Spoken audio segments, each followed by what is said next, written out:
and welcome to this training module entitled Adverse Childhood Experiences and Secondary Traumatic Stress, an Overview. My name is Dr. Christy Eaton and I am your host and presenter. Thank you for watching today. There are 4 learning objectives I want to cover with you. First, I'd like to ensure you have a basic understanding of the Adverse Childhood Experiences study. You may have heard about it, know a little something about it, or know nothing about it, but today you will gain a basic understanding of the study and its implication for all of us. Second, we'll discuss secondary traumatic stress, its etiology, its symptoms, risk factors, and how adverse childhood experiences in students can actually contribute to secondary traumatic stress in school personnel. Finally, I noticed that words and phrases like secondary traumatic stress, compassion fatigue, and burnout are commonly used interchangeably, so we'll discuss the differences between them. Many people don't know this, but the Adverse Childhood Experiences Study, or ACE study, was conducted way back in the mid-1990s and was published over 20 years ago in 1998. So why are we talking about it now, and why has it become such a topic for discussion in the past several years? There are several explanations for this, which we really don't have time to discuss in this short module. But the primary reason is that it generally takes about 17 years from the time original research is published to make its way into policy and practice. The ACE study is a great example of this. The co-researchers for the ACE study were physicians Dr. Vincent Folletti and Dr. Robert Anda. I have had the good fortune of being trained by Dr. Anda himself on the ACEs study and could talk for days about it, but for the purposes of this module, I promise to keep it short. So Dr. Folletti was actually studying weight loss in patients and was wondering why patients who lost significant amounts of weight would often gain back the weight they had lost. He puzzled over this and one day was interviewing a weight loss patient and erroneously asked her how much did she weigh when she first had sex. He had meant to ask her how old she was when she first had sex. Her answer was 40 pounds, indicating to Dr. Folletti that she had been sexually abused at a very young age, leading him to theorize that perhaps childhood experiences had some impact on adult health outcomes. In this woman's case, perhaps her sexual abuse as a young child resulted in her morbid obesity. The ACE study was a massive one with over 17,000 participants, and the results indicated that indeed adverse childhood experiences do have a direct impact on adult health outcomes. One of the best TED Talks I have seen to aid in the understanding of the Adverse Childhood Experiences study results and implications was done by Dr. Nadine Burke-Harris, a pediatrician in the San Francisco Bay Area and now California's very first Surgeon General. I strongly encourage you to take the time to watch her TED Talk. You can Google the title of her TED Talk, How Childhood Trauma Affects Health Across a Lifetime, or simply Google her name and TED Talk on ACEs. She's wearing the red dress in her TED Talk, the one you see here on the slide. It's easy to find. The ACE questionnaire that Dr. Folletti and Dr. Anda created for the participants in the ACE study measures adverse or trauma experiences in 10 domains: substance abuse, divorce, mental illness, domestic violence, incarceration, and abuse and neglect, including physical, emotional, and sexual. You can see in this slide the actual ACE questionnaire. There are 10 statements in the questionnaire. Each statement is responded to with either a yes or a no. A yes response is 1 point. A no response is 0 points. Yes responses are totaled at the end of the questionnaire for one's ACE score. So for example, 4 yes responses would result in an ACE score of 4. You may take the ACE questionnaire if you wish to know your ACE score. Much discussion of late about ACEs is that the community in which one lives can contribute to one's ACE score. Adverse community experiences, which also has the acronym ACE, such as systematic oppression, violence, poverty, etc., can contribute to one's ACE score. Societal issues such as structural racism and intergenerational transmission of trauma are very real constructs and have implications for growing children. For example, it is commonly known that Black males are disproportionately represented in our nation's prison systems. This is evidence of structural racism and impacts the ACE score of a child whose Black father is incarcerated. What the ACE study has made clear to us is that adverse childhood experiences or childhood trauma does in fact affect a person's health. Folletti and Anda's research demonstrate that high ACE scores contribute to health challenges such as depression, addiction, hepatitis, death by suicide, lung cancer, heart disease, and more. We know now that educating ourselves and our communities about the ACE study and the impact that trauma in childhood has on adult health can help to mitigate the existence of high ACE scores in future generations.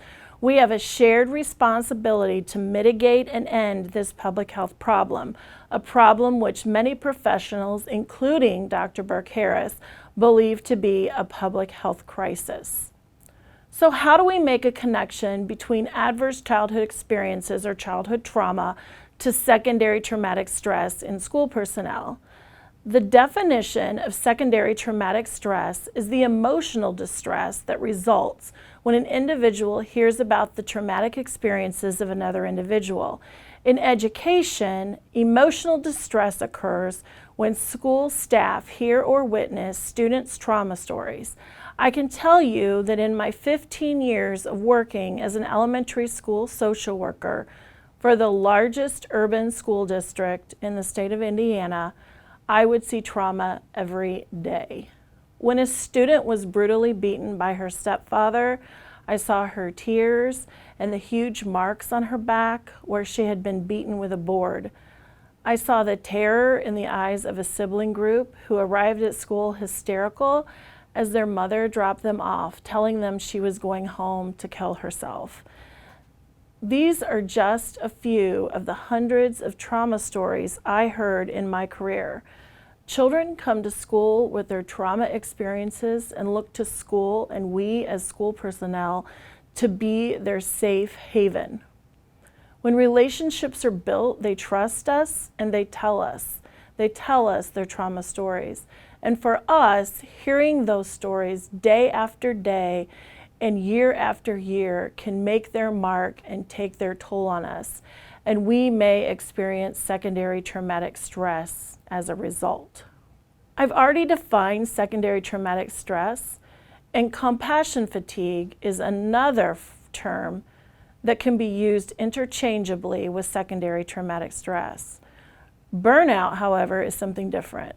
Burnout is work-related and develops due to general job stress, such as dealing with the day-to-day educational challenges of large classroom sizes, insufficient supplies, lack of administrative support or professional development, high-stakes standardized testing, and more. On a positive note, educators can and do experience compassion satisfaction. That experience is one of the reasons we probably chose this profession in the first place. To affect students' lives in a positive way, to experience the feeling that our efforts and supports are meaningful for students. How many hugs, presents, and hand-drawn pictures have you received as evidence of how much you mean to your students? It is in those moments that we experience compassion satisfaction.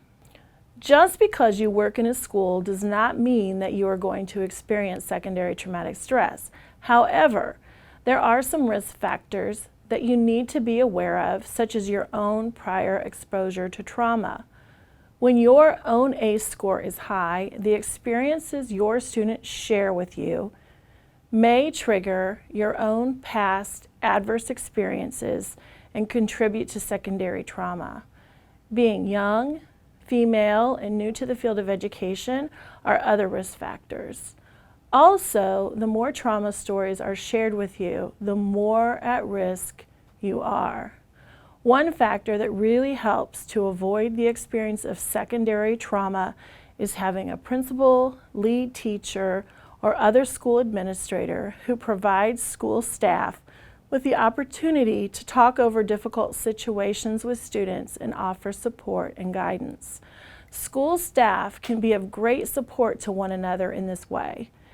As I travel the state consulting with school districts, more and more I see schools using some of their professional learning community time as an opportunity for staff to come together and support one another in this way.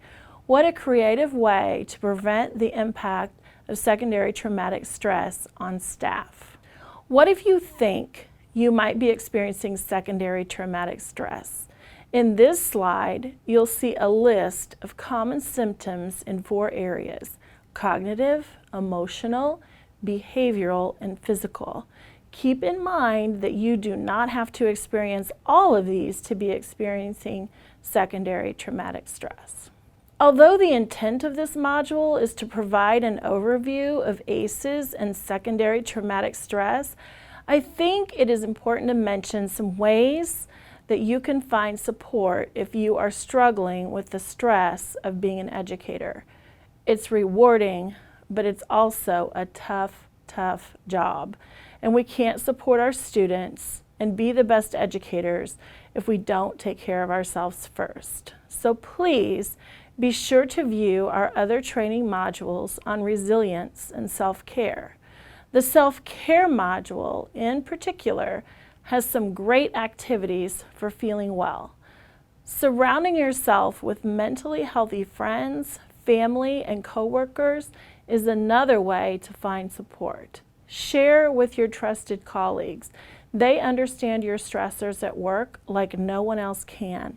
If you find that these supports aren't enough, your school district has a free and completely confidential counseling service through the Employee Assistance Program. All you have to do is call. Lastly, if you're in a crisis situation and need help immediately, this slide has the phone numbers and text numbers available to access support 24 hours a day and 7 days per week. Please reach out if you or another educator you know needs support. I hope you have found this training module to be helpful in providing you with a basic understanding of adverse childhood experiences, trauma, and secondary traumatic stress. I appreciate you taking the time to watch and learn. Thank you.